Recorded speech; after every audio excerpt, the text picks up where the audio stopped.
આપણે તમામ લોકો જાણીએ પણ છીએ અને માનીએ પણ છીએ, સ્વચ્છતા જરૂરી છે. જ્યાં સ્વચ્છતા ત્યાં પ્રભુતા. અને ખાસ કરીને સાર્વજનિક સ્થળોએ મહદ સ્વચ્છતા જરૂરી છે. અને જ્યારે વાત હોસ્પિટલની હોય તો હોસ્પિટલો નીટ એન્ડ ક્લીન હોવી જોઈએ. પરંતુ આપણા જ મારા તમારા સહિતના તમામની જે ખોટી આદતો છે એના કારણે હોસ્પિટલો ગંદી થાય છે, જાહેર સ્થળો ગંદા થાય છે. કારણ કે આપણે એક તો વ્યસન કરીએ છીએ પાન માવાનું, ફાંકીનું, અને પછી રોડ ઉપર પિચકારી મારીએ છીએ. ગઈકાલે મુખ્યમંત્રીએ એક અભિયાન શરૂ કરાયું, નમો સ્વચ્છતા અભિયાન, આપ જોઈ શકો છો. અને આ એ મિશન છે કે જેના કારણે જાહેર સ્થળો પર આ પ્રકારની ગતિવિધિ બંધ થાય અને સ્વચ્છ રહે. પણ દુર્ભાગ્ય જોજો, એબીપી અસ્મિતાએ આજે ચકાસણી કરી ગાંધીનગરની અંદર, તો અહીંયા પણ સિવિલ હોસ્પિટલની અંદર પાનની પિચકારીના અનેક દ્રશ્યો જોવા મળ્યા. બોર્ડ ચોક્કસથી લાગ્યા છે, ઠેર ઠેર બોર્ડ લાગ્યા છે, પણ અમલ થતો નથી. આપ જોઈ શકો છો અહીંયા વ્હાઇટ કલરનો કળીચૂનો છે કે લાલ અલગ પ્રકારના રાખોડી રંગથી રંગવામાં આવ્યું છે, સમજવું મુશ્કેલ છે.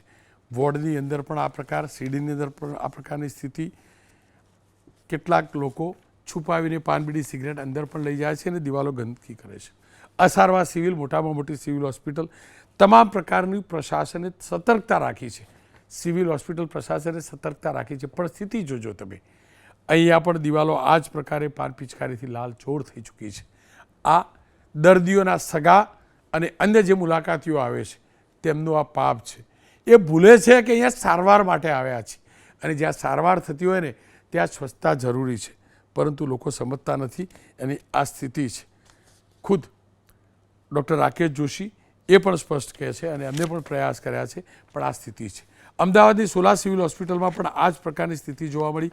અનેક ઠેકાણે પાન મસાલા પિચકારીના ગંદા દ્રશ્યો જોવા મળ્યા છે. અને ટ્રોમા સેન્ટરની બહાર પણ જે બેઠક વ્યવસ્થા કરાઈ છે ત્યાં પણ એ જ પ્રકારની ગંદકી, એ જ પ્રકારની પિચકારીઓ. વડોદરાની અંદર એબીપી અસ્મિતા સંવાદદાતા લોરેન્સે ચેક કર્યું તો એસએચજી હોસ્પિટલના વોર્ડ બહાર પણ પિચકારી મારી ગંદકી ફેલાવવામાં આવી છે. એ દ્રશ્યો પણ જોવા મળે છે. બાળ રોગ વિભાગ હોય, કસરત વિભાગ હોય, તાત્કાલિક વિભાગ હોય, ઓપીડી હોય, તમામ ઠેકાણે આ પ્રકારની સ્થિતિ છે. જામનગરની જીજી હોસ્પિટલમાં પણ પાન માવાની પિચકારીઓ મારનારા બેફામ બન્યા છે. અને નવી ઇમારત છે, રાઉન્ડ ધ ક્લોક સિક્યોરિટી છે, સીસીટીવી છે. એજન્સીઓને વાર્ષિક લાખો રૂપિયાનો ખર્ચો, કે પણ એજન્સીઓ ખૂણે ખૂણે ક્યાં બેસી રહેવાની, આપ સ્થિતિ જુઓ છો. મહેસાણાની અંદર પણ આ જોજો, મેવાડા પણ આની કોઈ પાછું નથી. જુઓ, જોઈ લો, મહેસાણા તો બધા કરતાં આગળ. જોઈ લો GJ2 સિવિલ હોસ્પિટલની આ સ્થિતિ જુઓ તમે. રાજકોટ તમને લઈ જાઉં તો રાજકોટમાં તો આપણે ફાંકીવાળા માણસો અને પાન ફાંકીના કારણે હોસ્પિટલમાં જે ગંદકી થાય છે તેના પણ દ્રશ્યો જોજો.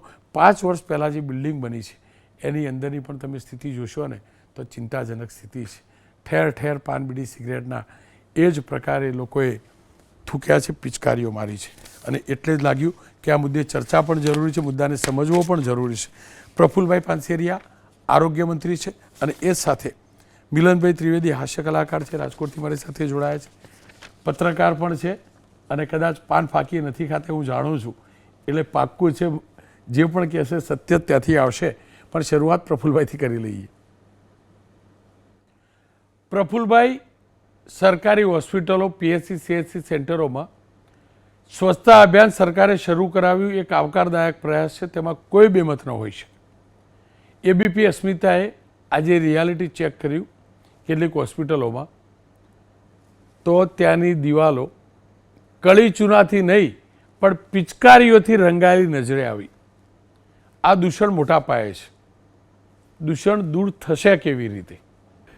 રોનકભાઈ, આમ તો હું આરોગ્ય મંત્રી બન્યા પછી મેં અનેક હોસ્પિટલો, સિવિલ હોસ્પિટલો, PHC, CHC સેન્ટરો પર રાઉન્ડ લીધા, ચકાસ્યું. હું રાત્રે પણ ગયો છું, મોડી રાત્રે પણ ગયો છું, અને દિવસે પણ જાઉં છું. વહેલી સવારે પણ હોસ્પિટલમાં મેં રાઉન્ડ માર્યા છે, કોઈને ખબર ન હોય એ રીતે.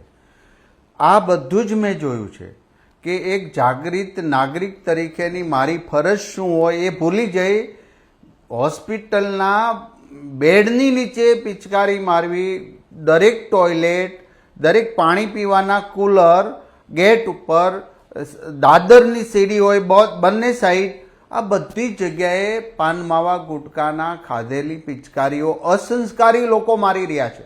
આ બદમાશ છે. આને સંસ્કાર જેવો કોઈ પણ પ્રકારનો છાંટો નથી. માટે હોસ્પિટલ નહીં, કોઈ પણ બ્રિજ કે ગમે ત્યાં પાનની પિચકારી મારવી ન જોઈએ. એ કોમન સેન્સ હોવું જોઈએ. આ સેન્સ વગરના આવા લોકો જ્યારે આવી ઇમારતો, આવા ગરીબ દર્દીઓની સારવાર હોય ત્યાં થૂકતા હોય એ ખરેખર ખરાબ છે. અને મેં જોયું છે, જેથી કરીને તમામ civil hospital, PHC centre, CHC centre અને સબ હોસ્પિટલ ને સિવિલ હોસ્પિટલ દરેક ક્ષેત્રે 7 દિવસ, રોનકભાઈ એક દિવસની વાત નથી કરતો, આદરણીય મુખ્યમંત્રી ભૂપેન્દ્રભાઈ પટેલ સાહેબના માર્ગદર્શન સાથે એમણે જ કહ્યું કે તમામ હોસ્પિટલો ક્લીન હોવી જોઈએ. તો એક દિવસ બધી જ જગ્યાએ પિચકારી મારેલા દિવાલો બધી જ સાફ થશે, બીજા દિવસે ગ્રાઉન્ડ સાફ થશે, ત્રીજા દિવસે આખું પ્લમ્બિંગ, નળ લીકેજ, ટોયલેટ વગેરે થશે, ચોથા દિવસે બારી દરવાજા તૂટલા હોય વેલ્ડિંગ કરવું એ થશે, અને પાંચમા દિવસે જે ટાઇલ્સ પર ખૂબ જ કાટ જામી ગયો કે એને એસિડથી સાફ કરવા, આ બધું જ પ્લાનિંગ સાથે અમે 3 મહિનાની કસરત કર્યા પછી અમારી આરોગ્યની ટીમે આ કાર્યક્રમ લોન્ચ કર્યો. લોન્ચ તો ન કહેવાય પણ સેવાના હેતુસર નરેન્દ્રભાઈ મોદી સાહેબને અર્પણ એટલા માટે કર્યો છે. એમણે ઝાડુ લઈને સ્વચ્છતા કરવાનો દેશમાં પહેલો વહેલો વડાપ્રધાન આદરણીય આપણા નરેન્દ્રભાઈ આપ્યો છે. પ્રફુલભાઈ, અમારું ઓબ્ઝર્વેશન એ પણ છે કે કોર્પોરેટ ઓફિસ હોય, સરકારી ઓફિસ હોય, ત્યાં ભાગ્યે જ કોઈ પિચકારી મારે છે. ઘરની અંદર તો કોઈની ત્રેવડ જ નથી કે વોશ બેસિનમાં જઈને પાનની પિચકારી મારે, કે ગુટકા ખાઈને પણ ઘરમાં નહીં જતા હોય અને ગુટકા ઘરમાં ખાતા પણ નહીં હોય. પણ એ હકીકત છે કે ન માત્ર હોસ્પિટલ પણ સરકારી ઇમારતોની દિવાલો ઉપર પિચકારી લાલ કલરની મારે છે બધા લોકો.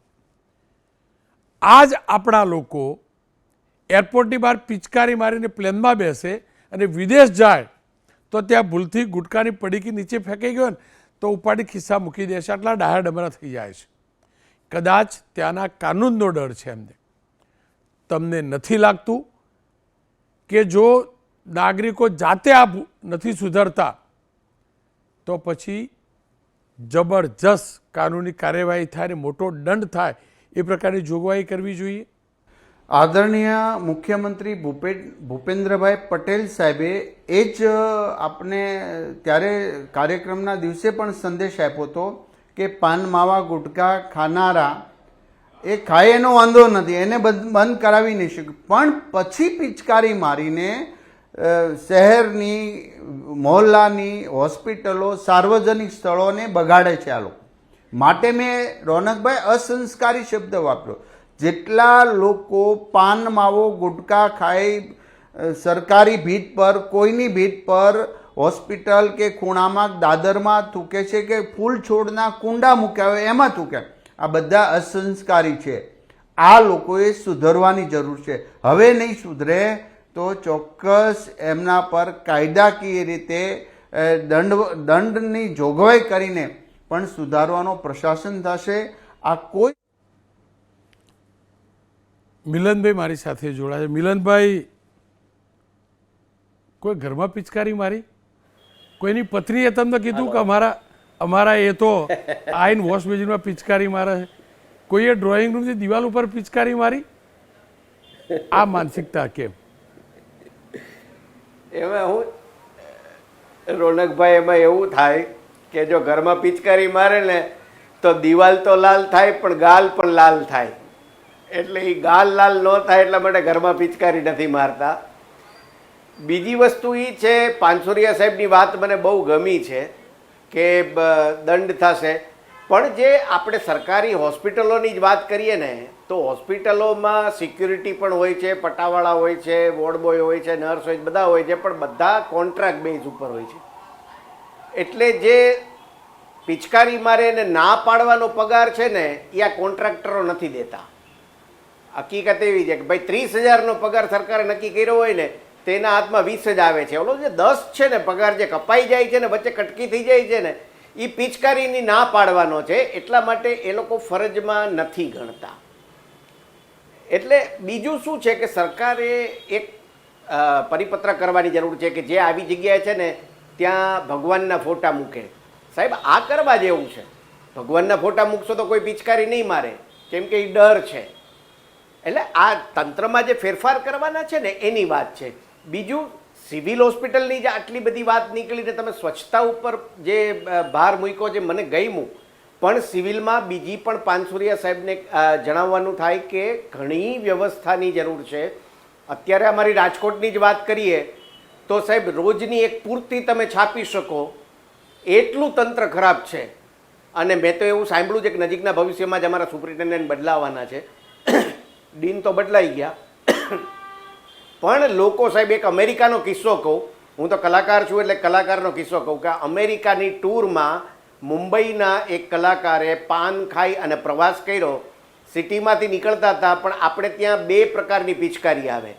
એક ખૂણો જોઈને મારવાની, બીજું ગાડીમાં વાત કરતા હોય પણ મોઢું ભરાઈ ગયું હોય તો સેજ દરવાજો ખોલી અને થૂકવાનું.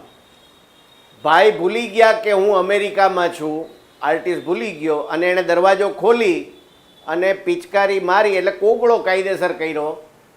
લાલ ઘૂમ, પાનમાં તો લાલ ઘૂમ થાય સાહેબ. પાછળ પોલીસની ગાડી હતી, એણે એ ગાડી ઊભી રખાવી આર્ટિસ્ટની અને કીધું કે આ ભાઈને બ્લડની વોમિટ થઈ જાય, એને પાનનો ખ્યાલ ન રહ્યો કેમ કે એ લોકો અજાણ.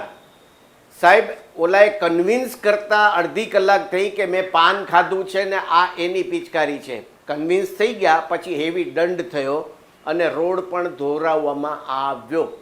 સાહેબ આજની તારીખમાં યુકેમાં ઇલિંગ રોડ ઉપર આપણો ગુજરાતી એરિયા છે, ત્યાં ગુજરાતીમાં બોર્ડ મારવું પડ્યું છે કાંઈ પિચકારી મારવી નહીં. સાહેબ આપણે લોકો છે ને પ્રવાસ કરીએ ને એટલે જેમ થેપલા, ઢોકળા, ભાખરી આ બધું સાથે લઈ જઈએ છીએ ને, એમ વ્યસનીઓ ફાંકી બંધાવીને પણ લઈ જાય છે કે જેથી કરીને ત્યાં તકલીફ ન પડે. ત્યાંય મળે છે પણ ત્યાં ડોલરમાં ને પાઉન્ડમાં ખર્ચવા પડે. એની જગ્યાએ આ આપણે અહીંથી લઈ ગયા હોય તો 25-30 રૂપિયાનું પાર્સલમાં હાલે. એટલે બધી વ્યવસ્થાઓ તો આપણી આગળ છે, પણ ઇમ્પ્લિમેન્ટેશન નથી થતું. અને સરકારે પણ આ બાબતમાં ગંભીરતાથી લેવાની જરૂર છે કે જેટલું પ્રાધાન્ય પિચકારીને આપો છો એટલું જ પ્રાધાન્ય સારવારમાં પણ મળવું જોઈએ. અને જેટલો દંડ આનો હોય ને, દંડથી અમારે કાંઈ સૌરાષ્ટ્રવાળાને ગુજરાતવાળાને ફેર નથી પડતો સાહેબ. રોજની 200 રૂપિયાની ફાંકી ખાતા હોય તો એકાદ પિચકારી મારીને જોઈ ગયા ને ઊભા રાખ્યા તો 100 રૂપિયામાં છૂટી જશું. અને જો દંડ થશે તો એક દીના ફાંકીના જાશે, બીજું તો શું થઈ શકે થઈને. એટલે આ માનસિકતા છે ને એ કાઢવાની જરૂર છે. અમારે અહીંયા હમણાં ફૂડના દરોડા હાલે છે, હવે તો આના કરતાં ગંભીર બાબત છે ને સાહેબ. સામાન્ય 200 રૂપિયાના દંડ થાય છે. વાસી ખોરાક મળ્યો 200નો દંડ, 200 ખોયડા કરીને જવા દે પણ વાસી તો ચાલુ રાખે. બિલકુલ. એટલે જે ખોફ પેદા થવો જોઈએ ને એ નથી થતો સાહેબ. મિલનભાઈ, અને બીજું આવા કાયદા ઘડવા વાળા પણ મોઢામાં ફાંકી ભરીને સાહેબ કાયદા ઘડે. એ અધિકારીઓ પણ આ જ કરતા હોય. પણ તમે જે ભગવાન વાળું ટાઇલ્સ વાળું કહ્યું, ઘણી જગ્યાએ એ છે. પણ જો લોકો શું કરે, એ ભાગ છોડી દે પછી આગળ જઈને તો પિચકારી મારે જ. તમને નહીં લાગતું પત્નીની તસવીર રાખવી જોઈએ? આખું ભગવાન ના ના ના ના, પત્નીની તસવીર રાખવી જોઈએ. પછી કોઈની ત્રેવડ છે મને કહો. પણ આ હળવા અંદાજમાં કહું છું. પણ દિવાલની સાથે ગાલ લાલ થાય. પણ સમસ્યા અઘરી ચોક્કસ એટલે છે મિલનભાઈ, પ્રશાસનની ફરજ છે ચોક્કસ, પણ આપણે પણ તો આપણો નાગરિક ધર્મ ભૂલીએ છીએ ને. તમે જે કહ્યું ને યુકેવાળું, હું પણ યુકેમાં ગયેલો અને તમને બહુ દુઃખદ આશ્ચર્ય થશે. સાંભળજો, દુઃખદ આશ્ચર્ય. મારી જોડે જે મિત્ર હતો ત્યાંનો લોકલ, એક 4-5 જગ્યાએ આજુબાજુ જોયું સીસીટીવી નહોતા એટલે પિચકારી મારી. મેં કહ્યું કેમ? ખૂણા ઉપર વ્યવસ્થિત બીજું તો થૂકી શકતો હતો.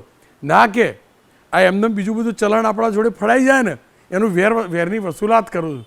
બોલો આ માનસિકતા છે આપણી, ક્યાંથી સુધારવાના? બદલો. ખેર, આપનો ખૂબ ખૂબ આભાર. ફરી એકવાર કહું છું, મિલનભાઈએ જે કહ્યું એ આદત બદલવી જરૂરી છે. વ્યસન ખોટું તો છે જ, પાન, પિચકારી, ગુટકા આ ખાઈને. આપ સાર્વજનિક સ્થળ ઉપર હોય કે તમે પોતે કામ કરો છો એના સ્થળ ઉપર, એટલું વિચારજો કે તમે તમારા ઘરના વોશ બેસિનમાં પણ જઈને આ પ્રકારે પાન, પિચકારી મારો છો તો જવાબ ના મળશે. તો પછી સાર્વજનિક સ્થળ હોય કે તમારું કામ કરવાનું સ્થળ, આ પિચકારી કેમ?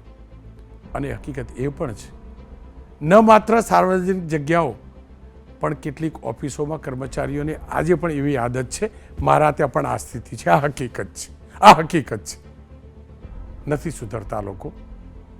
તકલીફ માનસિકતાની છે. માનસિકતામાંથી બહાર નીકળવું પડશે. પોતિકા પણ લાવવું પડશે કે મારી જગ્યા છે. હોસ્પિટલ છે તો પણ હોવું જોઈએ મારા રાજ્યની હોસ્પિટલ છે, મારા દેશની આ જગ્યા છે, મારી આ ઓફિસ છે. બસ આ નથી ને એટલે આ તકલીફ છે. ખેર, સરકારે અભિયાન શરૂ કર્યું છે. છેલ્લા 5, 10, 15 વર્ષની અંદર ચોક્કસથી સુધાર થયો છે સ્વચ્છતા અભિયાનના કારણે.